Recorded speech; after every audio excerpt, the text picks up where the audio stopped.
si système dugg si li nga xam ne que moo di anti système exactement alors ñu daal di ñëw si li nga xam ne que moo di Ousmane Sonko élu premier ministre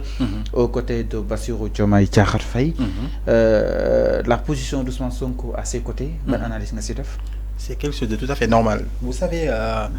le président Ousmane Sonko, c'est quelqu'un qui est... En fait, l'ignorant, dañ ko wara jàngale ci école du Sénégal. Ndax boo xoolee histoire politique de l'Afrique, histoire politique du Sénégal et de l'Afrique même, je parle de l'Afrique voilà, post-coloniale et tout ça là, boo xoolee le plus souvent ñi créé parti politique yi, parti genre paternalisme lay doon. Maanaam Sëñ Fallou créé na parti, le parti politique on doit le voir qu'à travers Sëñ Fallou. Fallou rek dañuy gis comme benn bokk à travers Macky Sall moo tax gis nga dafa bëggoon a briguer troisième mandat on s'est battu loolu tax il a perdu parce que ba mu ñëwee indi Amadou Ba les Sénégalais ne connaissaient même pas c'est qui Amadou Ba. Ablaye Wade c'est tout à fait normal le président Ablaye Wade aussi c'est tout à fait normal il voulait être là de façon pérenne mais ba mu demee ba bëgg a briguer troisième mandat après mu def le tout ba doomam ñëw ça n'a pas marché. Abdou Diouf voilà ba mu préparé wul Tanor les gens à un moment donné ils en avaient marre de lui. En 2000 j'étais un gamin mais je me rappelle on l'a changé et il Ablaye Wade mais Ousmane Sonko dañoo wane ni dans un parti politique personne n'est irremplaçable. Ce qui prévaut d'abord c'est la compétence non seulement la compétence mais aussi le degré de bonne moralité. Ousmane Sonko bu ko neexee les gens am na ñoo xamante ni am na sama benn papa à la veille des élections non bi kiiwee bi affaire yu amee transition Diomaye mooy Sonko dama ko wax mu ne ma ne ko mais waaw père le président Ousmane Sonko nee na nañu topp kii quoi le président Diomaye mu ne ma gis nga sama gaal génnee sama rakk papa mu ne ma papa Pathé la xaaral mu nuyuwaale ko mu ne ma Maodo mu ne ma gis nga sama gaal gi bu ma Sonko ne woon voté sama gaal gi sax sama gaal gi lay voté. Cela veut dire que Ousmane Sonko ñoo war ni personne n'est irremplaçable à travers le projet PASTEF moom moo fi nekkoon mu ne noonu nañ voté Diomaye c'est quelque chose de tout à fait normal donc topp nañ Diomaye ak Sonko ils sont sur la même logique par nga xam sax nga dégg kii buy wax nu mu tudd Diomaye buy wax le président Diomaye buy wax ak le président Sonko ou bien que ça soit El Malick ou bien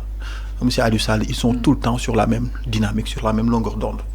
panafricanisme ngay dégg rupture transparence rigueur qu'est-ce ngay dégg donc Diomaye mooy Sonko loolu noonu paradigme le concept boo xamante ni moom moo war a génne Sénégal des ténèbres et installer le Sénégal dans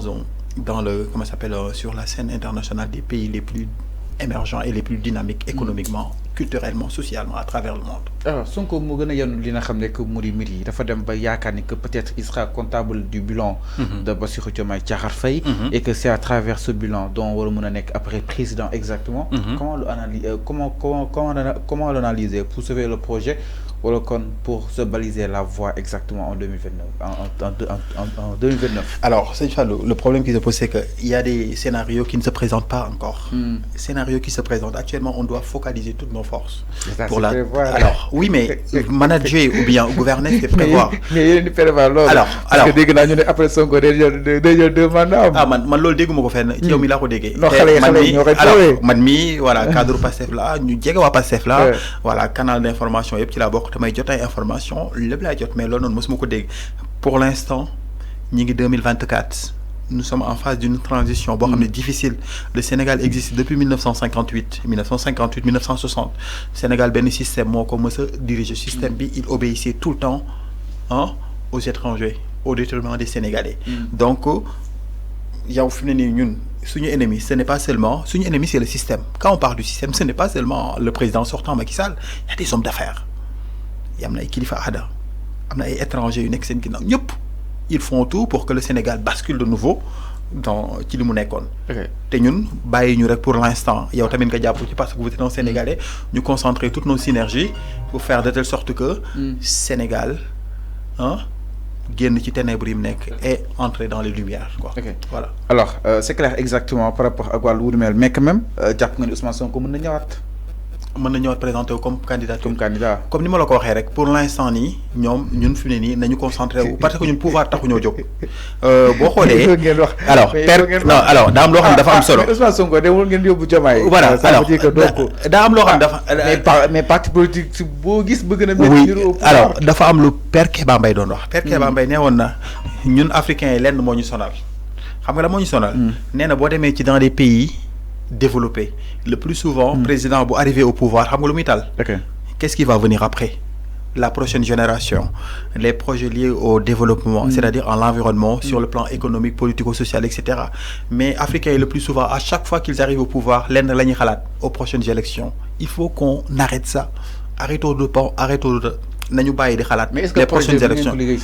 Alors, le projet, non, on a 5 ans. Mais en fait, on a 5 ans. Madame, 5 ans, on a assainir, poser les bases. Assainir, faire l'état dédié et poser les bases. Après, nous continuer. Voilà. Donc, la question est que sur le trop, mais passer que ce soit la coalition Diomaye amuñu ben problème bo xamanteni ay problème de candidature on est jeune on est ñun ñep ay xalé lañ que ce soit muy Diomaye le président Sonko c'est la première fois que ñu am administration bo xamné ay xalé rek ñoo fi nek élite bo xamné ay xalé rek xalé yo xamné dañu bëgg Sénégal gëm ni Sénégal amna ay ressources yo xamanteni war nako permettre que ce soit des ressources humaines comme des ressources naturelles yo xamné ñoko wara permettre mu génn ci sous développement bi. D'accord. Alors ba tey ñaari décennie si ki nga xam ne que moo di justement le gouvernement en place Ousmane Sonko ak ki nga xam ne que moo di Bassirou Diomaye Diakhar Faye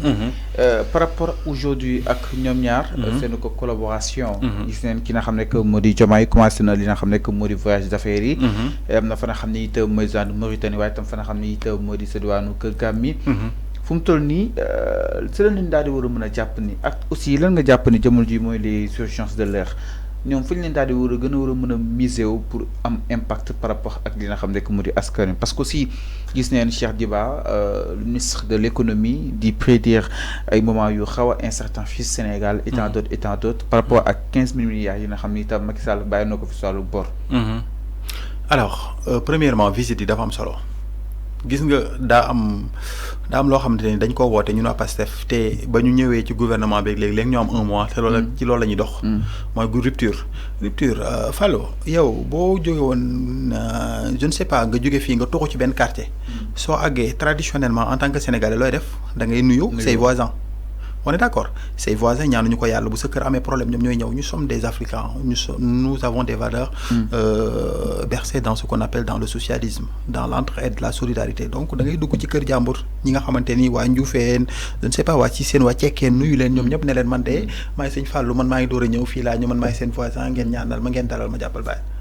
mais loolu Sénégal daawuñu ko def mooy Sénégal gi ma la waxoon rek Sénégal gi nga xam dañ ko créé woon pour mu daan servir réew tubaab yi ñoom bu ñu mësaana président yi bu ñu mësaana falu lu ñuy def dañuy dem bitim réew France la ñuy njëkk a dem bu ñu paree demay États-Unis FMI Banque mondiale c'est la première fois nga am président boo xamante ni ba mu faloo nee na man samay voisin ñoom laay jéem a dem nuyu leen ne leen man de maa ngi nii ñun ñooy seen frère le pays ami Sénégal te pays yooyu dem Mauritanie jóge fa dem Gambie après boobu donc l'intégration africaine bi ngeen boolee si Afrique étrangère si moom ngeen ni prouver bah oui mais loolu en fait quand on dit PASTEF c'est le parti panafricain c'est un parti panafricain. Donc quand on parle du panafricanisme d'abord, ce sont les Africains d'abord.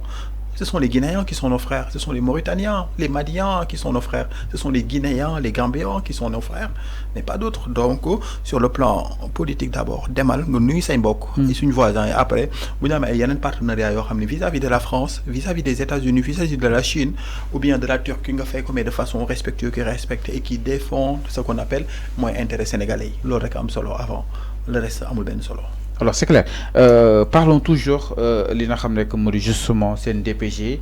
la déclaration de la politique générale pour Ousmane Sonko ñu ko daal di wàcc fa nga xam ne itam mooy assemblée nationale Sonko am na 90 jours ginnaaw ba nga ko daal di falee bisub li nga xam ne que moo di le 3 avril alors ñu gis ni Moustapha Sarré mi ngi prévenir wala kon mi ngi avertir exactement le camp du pouvoir wala kon le camp de l'ex-pouvoir aujourd'hui l'opposition waa Benno Bokk Yaakaar ndax jàpp si toutefois jéem a bloquer les travaux du gouvernement loolu coûteront cher alors kaddu yooyu nag ki nga xam ne que moo di Abdou Mbow génn na jàpp ni sont des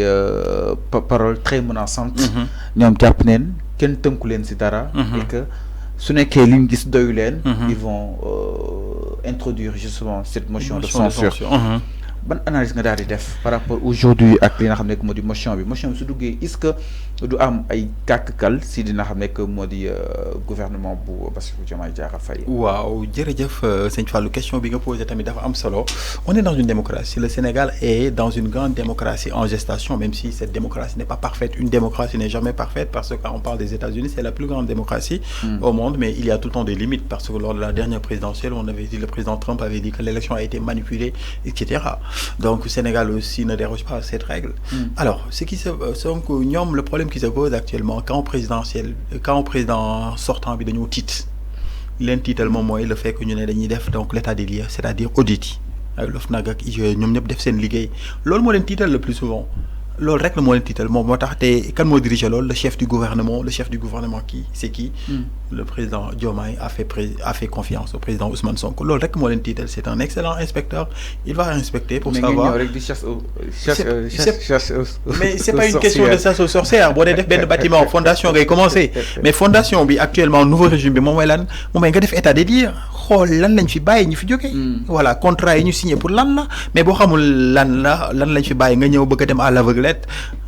mooy loolu da ngay nekk ci yenn situation yoo xam ne dafa difficile te loolu sëñ Fallou ñaanuñu ko yàlla sénégalais yi tamit ñaanuñu yàlla loolu voilà il faut que ñu def l'état des lieux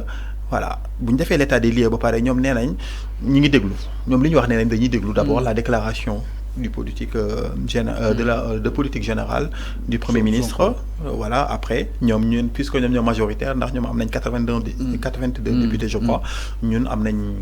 80 députés même si les résultats des dernières législatives étaient contestables malheureusement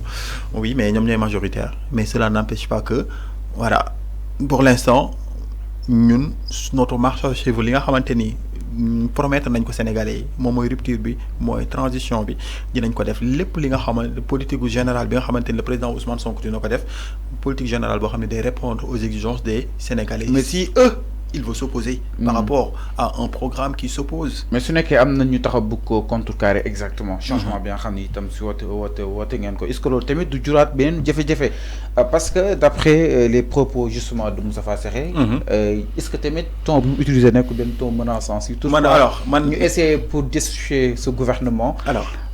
l'État va prendre ses responsabilités alors gis naa article au niveau de RFM je pense que RFM c'est une groupe de médias boo xam c'est fiable la donc gis naa propos yi lim ci wax lit naa ko ba gis ko lépp mais lim ci wax y a rien de menaçant c'est-à-dire que ñun dañoo commencer on essaie de suivre nous sommes dans une logique boo xam dañuy suivre suñu marche donc y a rien de menaçant dañuy ñëw def suñu déclaration de politique générale